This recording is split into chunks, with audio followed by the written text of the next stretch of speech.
आपको पता होगा कि आज से वुमेन रिजर्वेशन बिल के लिए एक स्पेशल सेशन बुलाया गया। जो आज को आपको पता है कि आज बीच इलेक्शन में, चाहे बंगाल के हो चाहे यहाँ पे जो इलेक्शन हमारे तमिलनाडु में हो रहे हैं, बीचों बीच में भाजपा को क्या जरूरत पड़ी कि बिल्कुल वो आज 3 दिनों का जो है महिला आरक्षण बिल उन्होंने अचानक एक स्पेशल सेशन यहाँ पे आज से वो शुरू कर रहे 3 दिन का। इस बात को लेके हुए हम आज यहाँ पे एक प्रेस वार्ता दे रहे हैं, क्योंकि जो कांग्रेस पार्टी है, आपको पता है, हमेशा महिलाओं के हित के लिए हमेशा काम करती है और रिजर्वेशन का भी उनका दौर हुकूमत बहुत हाथ रहा है।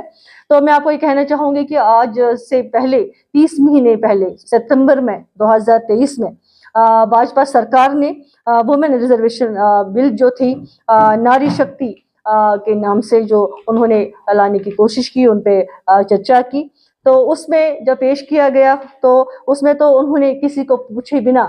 न किसी ऑल पार्टी की मीटिंग की, ना किसी को बुलाया, ना बैठक हुई, ना सदन में चर्चा हुई। तो उन्होंने एकदम से कॉन्स्टिट्यूशन को तब्दील करके 48(3) बना के उसमें बहुत सारे जो चीज़ें लागू की। आपको पता है कि उसमें उन्होंने डिलिमिटेशन उसमें ऐड कर दिया, उन्होंने उसमें कास्ट सेंसस का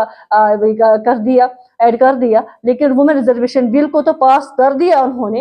without any consultation of the मतलब अपोजिशन या किसी और से भी बातचीत नहीं की, ना और पार्टी भी नहीं बुलाई। तो उन्होंने जो उसमें अमेंडमेंट की तब 30 जो हमारे वुमेन रिजर्वेशन बिल में, लेकिन तब उन्होंने कहा था कि जब कास्ट सेंसस हो जाएगा, जब डिलिमिटेशन हो जाएगा 2027 में ये लागू कर दिया जाएगा। लेकिन कांग्रेस पार्टी ने तब भी, जो हमारी अपोजिशन थी, हमेशा उनको कहा कि हमें इसमें कास्ट सेंसस करने की जरूरत नहीं है, इसमें हमें डिलिमिटेशन करने की जरूरत नहीं है, आप ये 2024 में ही लागू कर दीजिए, ताकि जो आने वाले इलेक्शन में है, लोकसभा के हो चाहे राज्यसभा के हो चाहे असेंबलीज के हो, तो हमारी महिलाओं को एक पहचान मिल जाएगी, महिलाओं को एक मौका मिलेगा इलेक्शन में इलेक्शन लड़ने का, और वो पार्लियामेंट में भी चुन के आ जाएंगी और सदन जो हमारे राज्यसभा में भी और जो हमारे विधानसभा में भी वो चुन के आ जाएंगे। लेकिन भाजपा ने तब हमारी एक भी नहीं मानी, जबकि हमारे जो एलओपी है आदरणीय राहुल गांधी जी, हमारे प्रेसिडेंट कांग्रेस के ऑनरेबल खड़गे जी, और हमारी जो चेयरपर्सन भी थी सीसीएम की हमारी सोनिया गांधी जी, तो उन्होंने भी बड़ा किया था कि नहीं जी, ये आज ही लागू कर दिया जाएगा 2024 में। लेकिन उन्होंने टोटली नहीं माना। तो आपको पता है कि आज अब इलेक्शन हो रहा है, तो उन्होंने रातों रात मीटिंग दिनों का स्पेशल सेशन बुलाया गया था, जिसमें हमारी कांग्रेस की वर्किंग कमेटी ने एक मीटिंग की। तो उसमें एक रेजोल्यूशन भी पास हुआ कि मतलब अगर उनको अलग करना ही चाहिए था, तो उन्होंने जब परसों 10 तारीख को इलेक्शन खत्म हुआ तब क्यों नहीं किया, तब सब फ्री थे। तो अगर पहले जो 3 तारीख से पहले क्यों नहीं किया, 3 अप्रैल से पहले, और अगर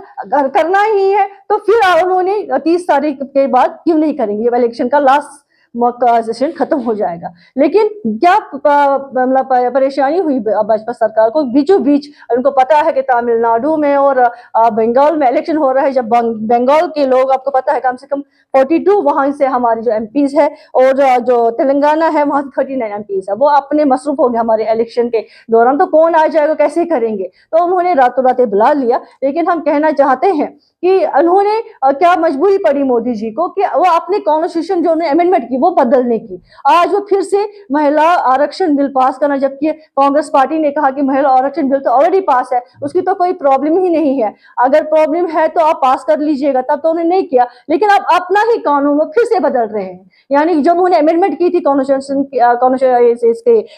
की, तो उसको फिर से आप बदलने की कोशिश कर रहे हैं। तो ये मुझे लगता है कि उन्होंने जो बाकी जगहों का इलेक्शन भी लड़ा है, आपने देखा होगा, तो जो जनार्दन लोग होते हैं उन्होंने शायद नकारा है, उनको पता था हमने 400 पार किया है। फिर जब इलेक्शन लड़ा, जब रिजर्वेशन बिल पास हुई, तो उन्होंने, आपको पता है, 200 कुछ सीटें 240 सीटें उनके हक में आई, तो लोगों ने उनको नकारा। तो उनको लग रहा है कि जो आजकल इलेक्शन चल रहे हैं, मुझे लग रहा है इनको लग रहा है कि हम महिलाओं की हमारी जरूरत है, तो महिलाओं को फिर से एक बार ये जुमलाबाजी के भाषण में फंसा रहे हैं। जबकि हमारी कांग्रेस पार्टी ने हमेशा, आपको पता, आपने देखो सोनिया जी ने पिछले दिनों एक आर्टिकल भी लिखा, आर्टिकल में भी उन्होंने बात रखी कि महिला आरक्षण बिल जो है वो पहले ही हमने पास कर दिया था। हमारी जो आपको पता है, जो हमारे आदरणीय राजीव गांधी जी थे, पंचायती इलेक्शन में 73-74 अमेंडमेंट जो हुआ था उसमें उन्होंने महिलाओं को हक 33% रिजर्वेशन का दे दिया था। आपको मैं बताना चाहूंगी कि 15 लाख से ज्यादा जो हमारी महिलाएं हैं वो आज इलेक्टेड है, वो आज पंच है, सरपंच है, बीडीसी है, डीडीसी है, या जो भी हम बहुत अच्छे पोस्टों पे हैं, वो अगर हमें पहचान दे दी है तो कांग्रेस पार्टी की ही देन है। और अगर मैं कहूंगी कि आज हम 33% की बात करें, 40% से ऊपर हमारे कांग्रेस पार्टी ने महिलाओं को रिजर्वेशन दे दी। लेकिन अगर मैं आज की बात कहूंगी, ये तो फिर भी जुमलेबाजी करते हैं, फिर कई कुछ कहते हैं, कई जब कांग्रेस पार्टी ने कहा कि आप कोई कोताही मत कीजिए, कोई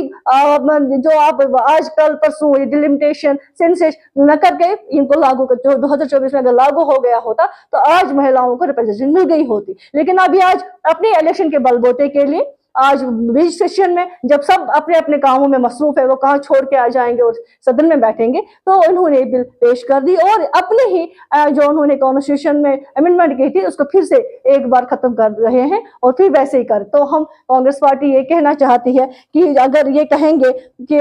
जो भाजपा सरकार है वो लोगों के नकारा हुआ, मुझे लगता है उनको लगता है लोगों ने हमें जवाब दे दिया है, लोगों का आश्वासन खो दिया है। अगर भाजपा सरकार में महिला रिजर्वेशन की बात की तो मैं आपको कहूंगी कि जब से भाजपा सरकार है कि महिलाओं का तो शोषण ही हो रहा है, किसी महिला को इंसाफ तो नहीं मिल रहा है। तो हमें लग रहा है कि ये मुद्दा रिजर्वेशन का नहीं है, ये महिला रिजर्वेशन का नहीं है मुद्दा। अगर जो है हम देखेंगे सेंसस और डिलिमिटेशन का मतलब ये नहीं सिर्फ हमें सीटों को बढ़ाना है, हमें देखना है कि जो हमारी आधी आबादी है बहुत सारे वर्गों से बिलोंग करती है, दलित है, हमारे एसटीज है, एससीज है, तो कांग्रेस पार्टी तो हमेशा उनको पहले ही उनको रिजर्वेशन दे दी थी। लेकिन हम चाह रहे हैं कि ये जो पार्टी है भाजपा सरकार जो आज बिल्कुल जुमलाबाजी कर रहे हैं, लोगों को दिखाने के लिए आज बीच इलेक्शन में सेशन बुला रहे हैं, ये तो जुमलाबाजी ही है। हम चाह रहे हैं कि अगर देना ही है तो महिलाओं को अच्छी तरह से रिजर्वेशन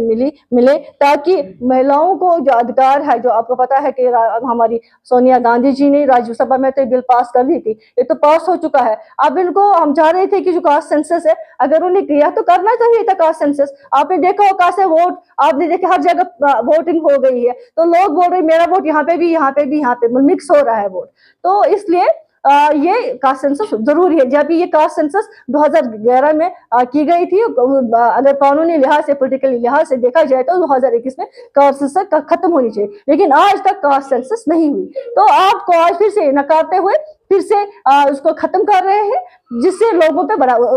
असर पड़ेगा। क्योंकि अगर मैं यहाँ पे वोट डाल रही हूँ, मैं वहां पे भी वोट डाल रही हूँ, तो वो गलत बात है। तो कांग्रेस पार्टी की ये है कि कास्ट सेंसस होनी चाहिए। अगर उनको करना ही था तो ये कास्ट सेंसस करने के बाद भी कर सकते थे, लेकिन महिलाओं को जो अधिकार है वो कांग्रेस पार्टी ने दिया था। बस इन्हीं अल्फाज से मैं इंतकाम पत्र